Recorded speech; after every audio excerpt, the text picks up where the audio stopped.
పరిశుద్ధాత్మ స్వార్థ టీం ద్వారా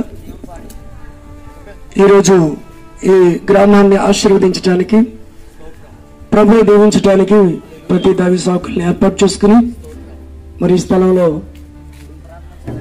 నడవడానికి దేవుడు సహాయం చేస్తారు. అలాగే మరి యేసుక్రీస్తు నామములో మీ అందరికీ కూడా సమాధానం కలుగునుగాక. ఆమేన్. అలాగే మేము ఎందుకు ఈ ఉదయకాల సమయం ఎండలో రావడానికి కారణం ఏంటంటే, యేసుక్రీస్తు ఈ లోకానికి పరిశుద్ధుడిగా కన్యా మరియమ్మ గర్భాన జన్మించాడు. ఎందుకు జన్మించాడు అంటే, లోకంలో చాలా పాపం ఉంది. పాపం పోవాలంటే రక్తం చిందించాలి. రక్తం చిందించబడకుండా పాప క్షమాపణ కలగదు. అందుకొరకు యేసుక్రీస్తు లోకానికి వచ్చి 30 సంవత్సరాల జీవితంలో సాధారణమైన జీవితం, తగ్గింపు జీవితం జీవించి మాదిరి చూపించి ఆయన 3.5 సంవత్సరాల సువార్తను ప్రకటించారు. ఆయన బాప్తిస్మం యోహాను గారి చేత పొందుకున్నారు. ఎందుకు ఈ బాప్తిస్మం అంటే, ముంచినప్పుడు పాపాలన్నీ ముంచబడుతున్నాయి, లేచినప్పుడు పాపాల నుంచి విడుదల పొందుకుంటున్నాం. అందుకొరకు పాప క్షమాపణ నిమిత్తమే బాప్తిస్మం అనేది అవసరం. అలాగన ప్రతి మనిషి కూడా నమ్ముతాను, ఎవరైతే నమ్మవానికి సమస్తం సాధ్యం అన్నాడు. అలాగే ఈ బాప్తిస్మం ఎందుకు అంటే, పరలోక రాజ్యానికి చేరుకోవడానికి. ఏమన్నా ఇక్కడికి రావాలంటే మోటార్ సైకిల్ మీద వచ్చాం, అనేక వాహనాల మీద వచ్చాం.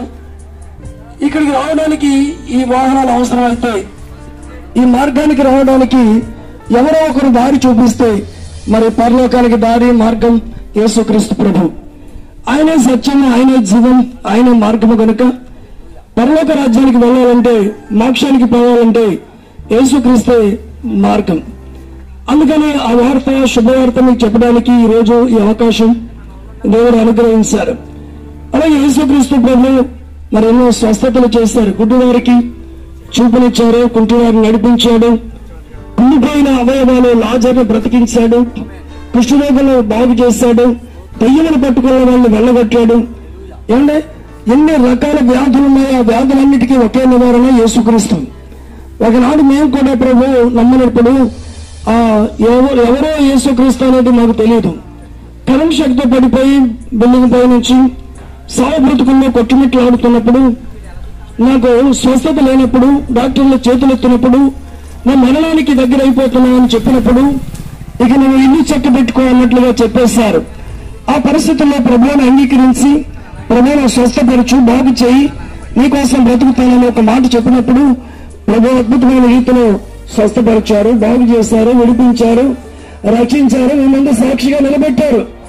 మమ్మల్ని బాగు చేసిన దేవుడు మమ్మల్ని బాగు చేస్తాడు, విడిపిస్తాడు. మాకొక నిరీక్షణ ఉంది. ఏంటి ఆ నిరీక్షణ అంటే, ఇదిగో బాప్తిస్మం పొందుకున్న మేము మరణిస్తే పరలోకమ రాజ్యంలో ఉంటాం. మరి మీ సంగతి ఏంటి ఆలోచన చేసుకోండి. యేసుక్రీస్తు ఆయన అందరికీ ప్రభు. ఆయన కలవరిశిలో ప్రాణం పెట్టి రక్తమంతా ధారపోసి తిరిగి పునరుద్ధానుడిగా, ఆయన మరణించి పునరుద్ధానుడిగా తిరిగి లేచాడు. అలా మృత్యుంజయుడిగా తిరిగి లేచిన దేవుడు యేసుక్రీస్తు ప్రభు. ఆయన జీవం కలిగిన దేవుడు గనక, మరి జీవిస్తున్న దేవుడు గనక మనం ఆయనతో ఉంటే ఈ 70-80 సంవత్సరాల జీవితం ఆయనతో హ్యాపీగా ఎదురుకెళ్తాం. మరణించిన ఆయనతో ఉంటాం, బ్రతికిన ఆయనతో ఉంటాం. అందుకొరకు ఆయనని అంగీకరించాలి. మన పాపాలు ఒప్పుకొని విడిచిపెట్టి, ప్రభు నేను పాపని, నా పాపమును క్షమించు, నీ రక్తంతో కడుగు, శుద్ధి చేయి అని మనం అడిగినప్పుడు ఆయన పాప క్షమాపణ ఇస్తాడు, పరలోక రాజ్యానికి చేరుస్తాడు. అందుకొరకు ఈ శుభవార్త, ఈ శుభవార్త మరి వింటున్న సహోదరి సహోదరులందరూ కూడా మరి యేసుక్రీస్తు ప్రభు అని నోటితో ఒప్పుకొని సిద్ధపడదాం. ఆయన రాకడ సమీపంగా ఉంది. యుద్ధాలు జరుగుతున్నాయి, భూకంపాలు వస్తున్నాయి, ఒకరి మీద ఒకరు లెగిస్తున్నాయి, రాజ్యాల మీద రాజ్యాలు లెగిస్తున్నాయి. ఎక్కడ చూసినా ప్రేమలు చల్లారిపోయి, అంతేకాదు చూస్తున్నాం కదండి, వరదలు, తుఫాన్లు, గాలి కొట్టబడుతుంది. ఎన్నో విధాలుగా భూమి మీద ప్రజలు నష్టపోతున్నారు. ఆయన రాకడకి సూచనలు కనుక ఎవరో కూడా నశించిపోవడం ఆయనకి ఇష్టం లేదు కనుక ప్రతి ఒక్కరు కూడా నమ్మి బాప్తిస్మం పొందుకుని ఆయనలో కట్టబడదాం. పరలోక రాజ్యంలో ఆయనతో కలిసి యుగ యుగాలు జీవిద్దాం. అటువంటి కృప అందరికీ ఇచ్చునుగాక. ఆమేన్. పరమ తండ్రి మీకు వందనాలు. ఇక్కడ వెత్తబడిన ప్రతి మాట పలింపులోకి తీసుకురండి. అలాగే ప్రభా ఈ ప్రాంత రాష్ట్రాన్ని దీవించండి, మా భారతదేశాన్ని దీవించండి, రక్షించండి, సహాయం చేయండి. పరిశుద్ధాత్మ సువార్త టీం ద్వారా ఇప్పటి వరకు జరిగిన ప్రభా సువార్తను తిట్టుబట్టి స్తుతిస్తాం. ఇక ముందు కూడా ప్రభా నీవే జరిగించి నడిపించి సహాయం చేయమని ప్రార్థిస్తాం. యేసునామములో ప్రార్థిస్తున్నాం తండ్రి, ఆమేన్.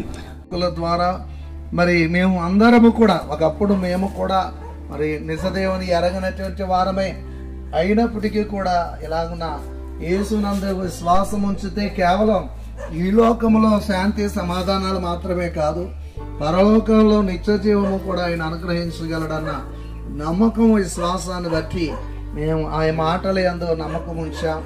అలా ఉంచి మా జీవితాల్లో ఆయన వలన మేము శాంతిని, సమాధానమును, ఆయన ఇచ్చే స్వస్థతను మేము పొందుకున్నాం.